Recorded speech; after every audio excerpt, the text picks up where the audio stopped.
ನಮಸ್ಕಾರ. ಎಲ್ಲರಿಗೂ ನಮಸ್ಕಾರ. ಇವತ್ತು ನಾವು ಒಂದು ವಿಶೇಷ ಹೂವಿನ ಬಗ್ಗೆ ಮಾತಾಡೋಣ. ಪಾರಿಜಾತ.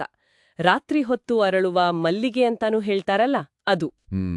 ಇದರ ಪರಿಮಳ, ಇದರ ಹಿಂದಿನ ಕತೆಗಳು, ಆಮೇಲೆ ಇದರ ಉಪಯೋಗಗಳು, ಹೀಗೆ ಕೆಲವು ಆಯ್ದ ಮಾಹಿತಿಗಳನ್ನ ಇವತ್ತು ಆಳವಾಗಿ ನೋಡೋಣ.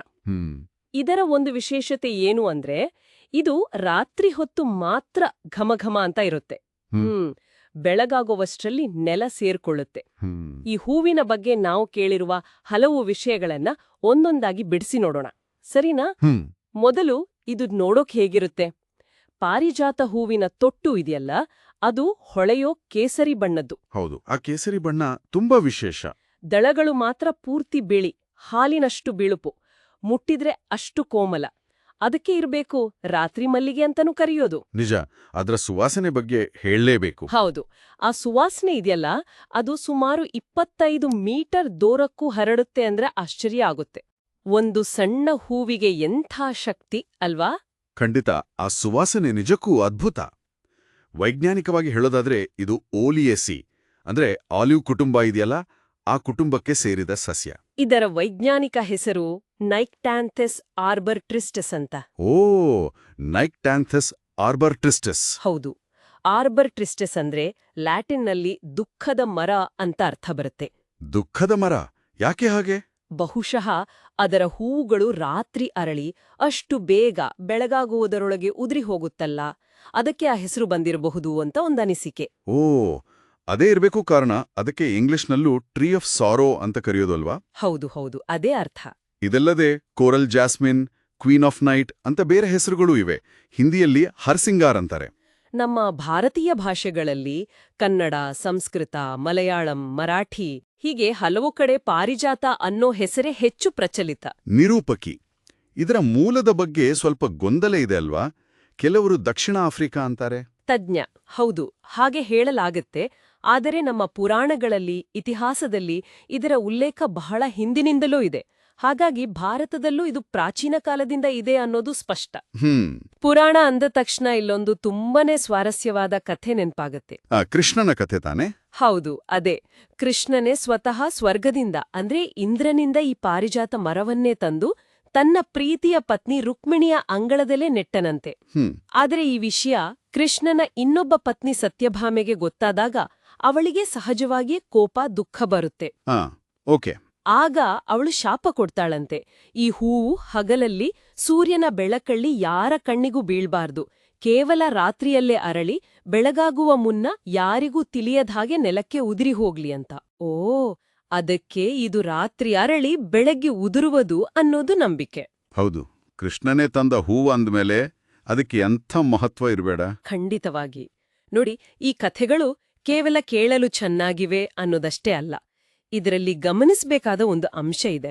ಏನದು? ಅಂದ್ರೆ ಪ್ರಕೃತಿಯ ಒಂದು ವಿದ್ಯಮಾನಕ್ಕೆ ಇಲ್ಲಿ ಹೂವು ರಾತ್ರಿ ಅರಳಿ ಬೆಳಗ್ಗೆ ಉದುರುವುದು ನಮ್ಮ ಸಂಸ್ಕೃತಿ ಹೇಗೆ ಒಂದು ಅರ್ಥವನ್ನ, ಒಂದು ಕಥೆಯನ್ನ, ಒಂದು ನೈತಿಕ ಆಯಾಮವನ್ನ ಇಲ್ಲಿ ಸತ್ಯಭಾಮೆಯ ಅಸಮಾಧಾನ, ಶಾಪ ಇತ್ಯಾದಿ ಜೋಡಿಸುತ್ತೆ ಅನ್ನೋದು ಮುಖ್ಯ.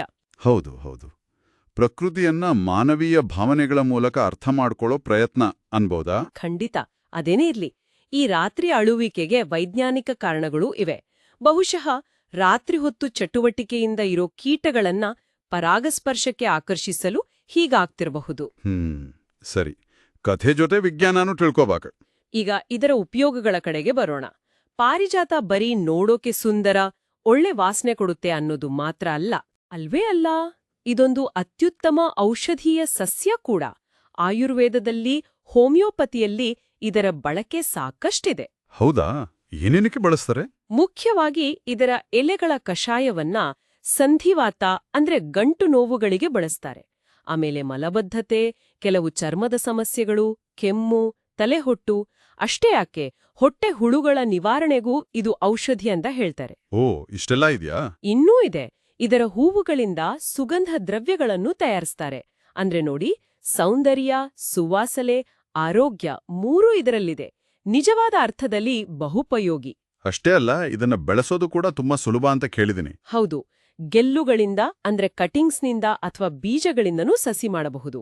ಆರೈಕೆಯೂ ಸುಲಭ. ಹಾಗಾದ್ರೆ ಈ ಹೂವಿನ ಇಷ್ಟೆಲ್ಲ ವಿಶೇಷ ಗುಣಗಳು, ಆ ಕಥೆಗಳು, ಔಷಧೀಯ ಉಪಯೋಗಗಳು ಇವೆಲ್ಲವನ್ನೂ ನೋಡಿದಾಗ ಒಟ್ಟಾರೆಯಾಗಿ ಪಾರಿಜಾತದ ಮಹತ್ವ ಏನು ಅಂತ ನಾವು ಹೇಳ್ಬೋದು.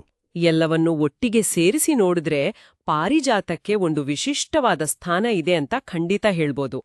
ಅದರ ರಾತ್ರಿಯ ಜೀವನ ಚಕ್ರ ಇದೆಯಲ್ಲ, ಆ ಸ್ವಲ್ಪ ಹೊತ್ತಿನ ಸೌಂದರ್ಯ, ಆಮೇಲೆ ಉದುರಿ ಹೋಗೋದು, ಅದು ಅದಕ್ಕೊಂದು ತತ್ವದ ಆಯಾಮವನ್ನೇ ಕೊಟ್ಟಿದೆ.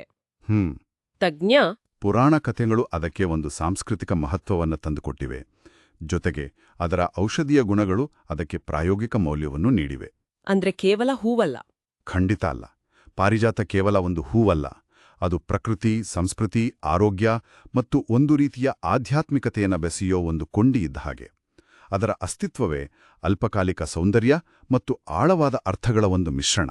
ತುಂಬಾ ಅದ್ಭುತವಾಗಿ ವಿವರಿಸ್ತ್ರಿ.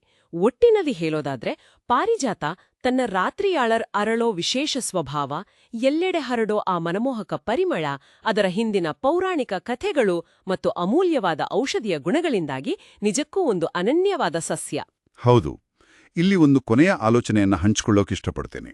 ಖಂಡಿತ ಹೇಳಿ. ತಜ್ಞ ಎಕ್ಸ್ಪರ್ಟ್ ಸ್ಪೀಕರ್. ಈ ಹೂವು ರಾತ್ರಿಯ ಆ ನಿಶ್ಶಬ್ದತೆಯಲ್ಲಿ ಅರಳಿ ತನ್ನ ತೀಕ್ಷ್ಣವಾದ ಸಿಹಿಯಾದ ಪರಿಮಳವನ್ನ ಗಾಳಿಯಲ್ಲಿ ತೇಲಿಬಿಡುತ್ತಲ್ಲ, ಆ ಅನುಭವ ನಮ್ಮ ಇಂದ್ರಿಯಗಳ ಮೇಲೆ, ಬಹುಶಃ ನಮಗೆ ಗೊತ್ತಿಲ್ಲದ ಹಾಗೆ ಆ ರಾತ್ರಿಯ ಪರಿಸರದ ಮೇಲೆ, ನಮ್ಮ ಮನಸ್ಸಿನ ಮೇಲೆ ಯಾವ ರೀತಿಯ ಸೂಕ್ಷ್ಮವಾದ ಪ್ರಭಾವಗಳನ್ನ ಬೀರಬಹುದು. ಕೇವಲ ಒಳ್ಳೆ ವಾಸನೆ ಅನ್ನೋದ್ರ ಆಚೆಗೆ ಈ ರಾತ್ರಿಯ ಅರಳುವಿಕೆ ನಮ್ಮೊಳಗೆ ಸೃಷ್ಟಿಸೋ ಭಾವನೆಗಳ ಬಗ್ಗೆ ಯೋಚಿಸೋದಿದೆಯಲ್ಲ, ಅದು ಒಂದು ಕುತೂಹಲಕಾರಿ ವಿಷಯ ಅಂತ ನನಗನ್ಸುತ್ತೆ. ನಿಜಕ್ಕೂ ಯೋಚಿಸಬೇಕಾದ ವಿಷಯ. ಧನ್ಯವಾದಗಳು.